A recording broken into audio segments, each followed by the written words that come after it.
Assalamualaikum warahmatullahi taala wabarakatuh. Hello my student, my name is Abdul Hamidran. I am biology teacher in your class. Untuk pertemuan kita pada kali ini kita membahas mengenai sistem rangka. Sistem rangka nanti dibagi menjadi beberapa video. Untuk video yang pertama ini kita menjelaskan mengenai fungsi rangka dan bagaimana rangka itu bisa bergerak, dan kemudian rangka aksial dan rangka apendikular. Selamat menyaksikan.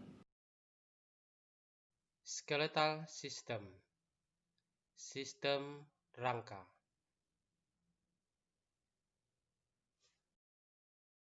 Tujuan pembelajaran kita pada pertemuan ini yang pertama adalah menyebutkan fungsi rangka pada manusia, mengetahui dan menunjukkan jenis-jenis rangka aksial dan rangka apendikular.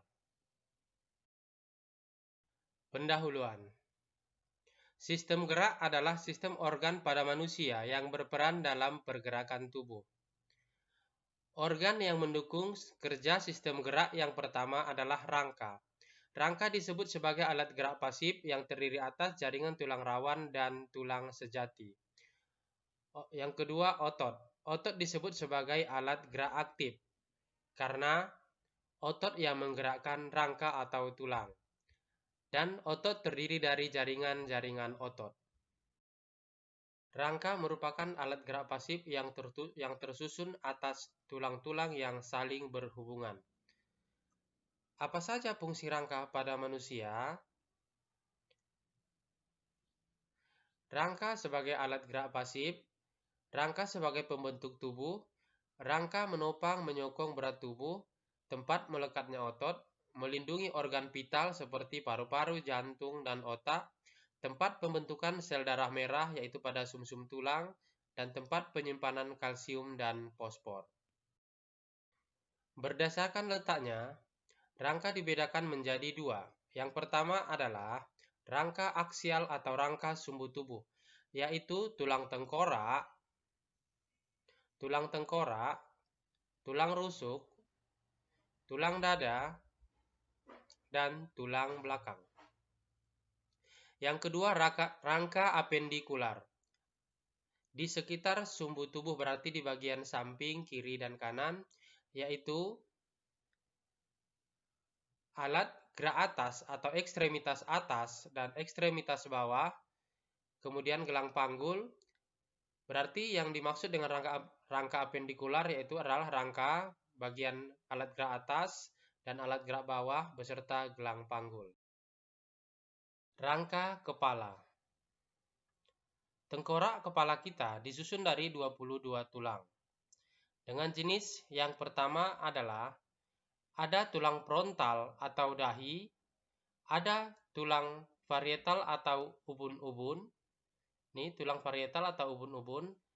Ada tulang oksipital atau kepala belakang, ya. Tulang oksipital atau kepala belakang. Ada tulang temporal atau di bagian pelipis. Temporal atau di bagian pelipis. Kemudian ada tulang sphenoid atau tulang baji. Ini dia. Kemudian ada tulang ethmoid atau tulang tapis. Ini dia, jumlahnya 1. Kemudian pada bagian wajah dia ada 14 tulang. Yang pertama adalah maksila rahang atas. Maksila rahang atas ada 2. Mandibula rahang bawah, ini ada 1. Kemudian ada zigomatik, itu tulang pipi. Ini dia, tulang zigomatik kita. Tulang lakrimal atau tulang air mata, ini pas di tengah-tengah mata.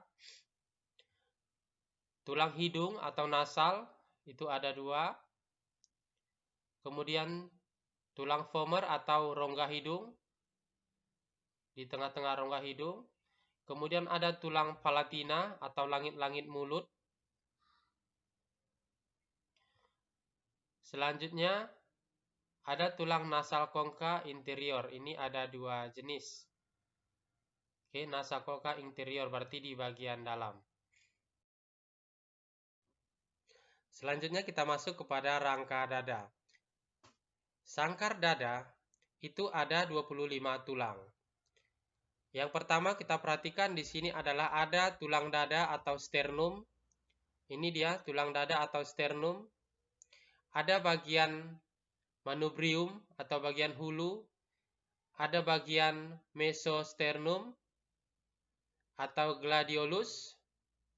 Ini di bagian tengah.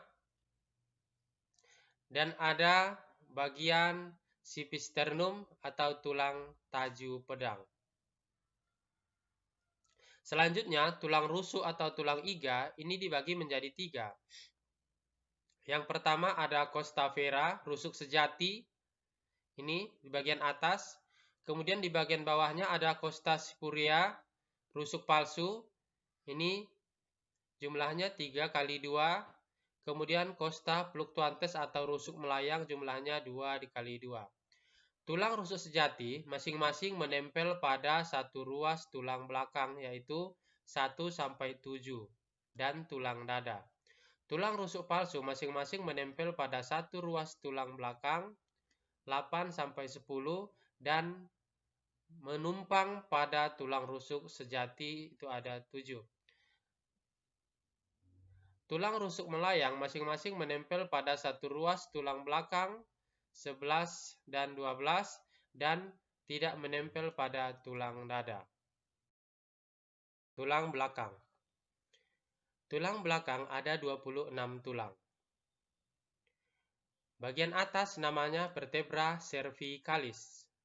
Ini dia vertebra cervicalis. Itu ada jumlahnya 7. Kemudian ada vertebra thoracalis, ruasnya 12, jumlahnya 12. Kemudian ada vertebra lumbalis, itu ruasnya 5, jumlahnya 5. Ada vertebra sacralis, itu ruasnya ada 5, jumlahnya 1. Dan ada vertebra coccygeus atau tulang ekor, ruasnya 4, jumlahnya 1. Gelang panggul. Ini adalah gambar dari gelang panggul manusia. Bagian-bagiannya ada tulang ilium atau tulang usus, jumlahnya 2 buah. Kemudian ada tulang pubis, disebut sebagai tulang kemaluan.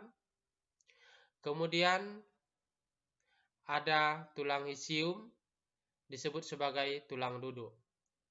Gelang panggul berhubungan dengan tulang kelangkang dan tulang ekor. Oleh karena itu, tulang kelangkang dan tulang ekor juga termasuk gelang panggul. Di antara dua tulang pubis, terdapat pubic symphysis yang dapat merenggang pada wanita ketika melahirkan. Anggota gerak atas. Anggota gerak atas kita terdiri dari bagian clavicula, nih, selangka, scapula, humerus, radius, ulna, carpal, metacarpal, dan phalanges. Tulang selangka berhubungan dengan tulang dada. Tulang pengumpil adalah tulang yang posisinya segaris dengan ibu jari. Dan tulang hasta adalah tulang yang posisinya segaris dengan ibu jari. Sekarang anggota gerak bawah. Anggota gerak bawah kita ada 62 tulang. Bagian atas namanya adalah femur. Kemudian ini ada patella. Patella ini adalah tempurung lutut. Kemudian ada tibia, fibula. Ini ya sama dengan tadi. Tulang bagian betis kita pun ada 2, yaitu yang besarnya namanya tibia dan yang kecilnya namanya fibula. Ada tarsus, ada metatarsus, dan ada phalanx. Tulang paha berhubungan dengan acetabulum, yaitu bagian dari gelang panggul.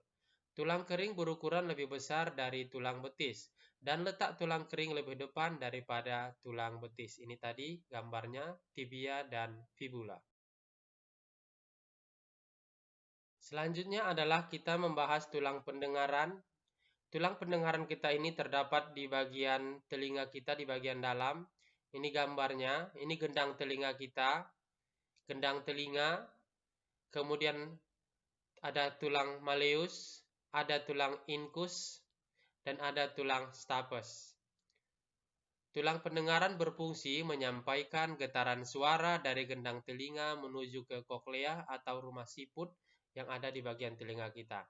Jadi jika ada getaran suara masuk melalui udara, ini gendang telinga akan bergetar, kemudian menggerakkan tulang telinga malleus, incus, stapes, dan ke rumah siput. Stapes ini ke rumah siput, dan nanti akan menghasilkan respon saraf yang